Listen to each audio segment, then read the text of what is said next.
Nous allons aujourd'hui réfléchir à la justice du XXIe siècle et on va projeter ça sur les prud'hommes.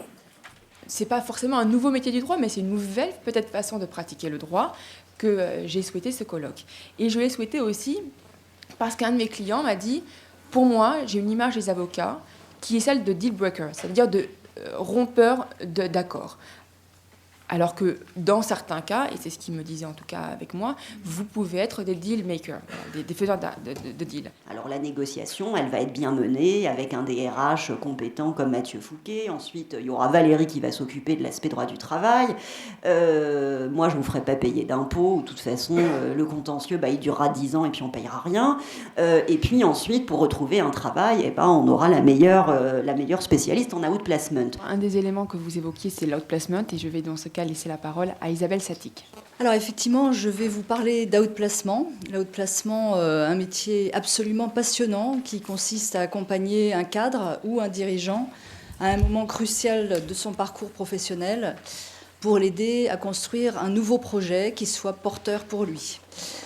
Et d'ailleurs, nos clients qui ont vécu cette expérience en témoignent en parlant de nous, en disant que nous sommes des débloqueurs de freins, des révélateurs de talents, des générateurs de chance ou des accélérateurs de carrière. Alors vous comprendrez pourquoi je dis que c'est un métier passionnant. Le client qui a la particularité d'être un cadre ou un dirigeant, et avec le titre du colloque d'aujourd'hui, c'est de cela que nous parlons, il va avoir également quelques besoins différents, supplémentaires, qui sont d'une part de pouvoir discuter dans un cadre qui lui garantisse à la fois une absolue confidentialité, un cadre préservé, puisqu'il a eu des fonctions qui parfois, évidemment, nécessitent d'être discret. Il a besoin d'un consultant qui lui soit très dédié, très disponible. Il n'est pas rare du tout que dans la période active de recherche d'emploi, on soit sollicité 3, 4, 5 fois par semaine parce que les choses se précipitent et qu'il faut être très rapidement disponible pour pouvoir, par exemple, préparer un entretien.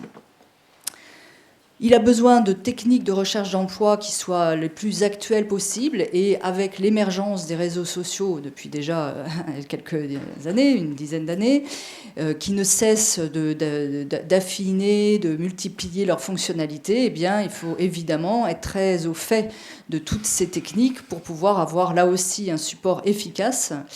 Et le fait de se retrouver dans un environnement entre pairs, entre autres dirigeants comme lui qui se retrouvent dans la même situation, est évidemment à la fois un élément de confort réconfortant et d'échanges riches. Un cadre aujourd'hui va avoir sa plus grande probabilité de retrouver un emploi, va se faire par le biais du réseau. On dit que le réseau, on constate, on mesure que le réseau représente 80% de la possibilité de retrouver un emploi. Voilà, et donc tous ces éléments sont ce qu'un cabinet spécialisé sur cette cible très particulière dont nous parlons aujourd'hui, de cadres et de dirigeants, va pouvoir apporter en plus d'un cabinet plus classique. Voilà, donc de notre point de vue, évidemment, pour nous, l'outplacement est un vrai support et en plus, au-delà de tout ça, une très belle expérience parce que c'est l'occasion de se poser un grand nombre de questions et de décider aussi de façon éclairée ce qu'on veut pour la suite de son parcours. Merci. Merci Isabelle.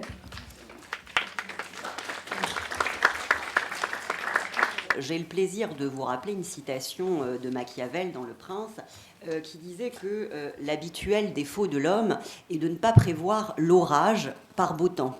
Alors pourquoi je vous parle d'orage ? Parce qu'évidemment, je pense aux foudres de l'administration fiscale et aussi aux foudres de l'URSSAF. Je crois qu'un accord de départ d'un collaborateur, ce n'est pas que de l'argent. Ce sont des coûts, certainement, mais ce n'est pas que de l'argent.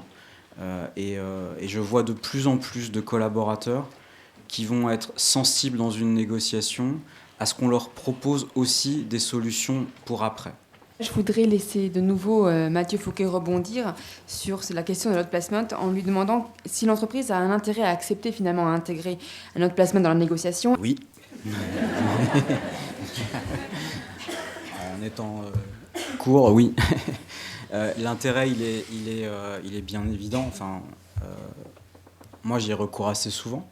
Dernière chose aussi sur le sujet de la haute placement, ce que je trouve la plupart du temps très intéressant dans la haute placement, c'est le taux de retour à l'emploi par rapport au temps.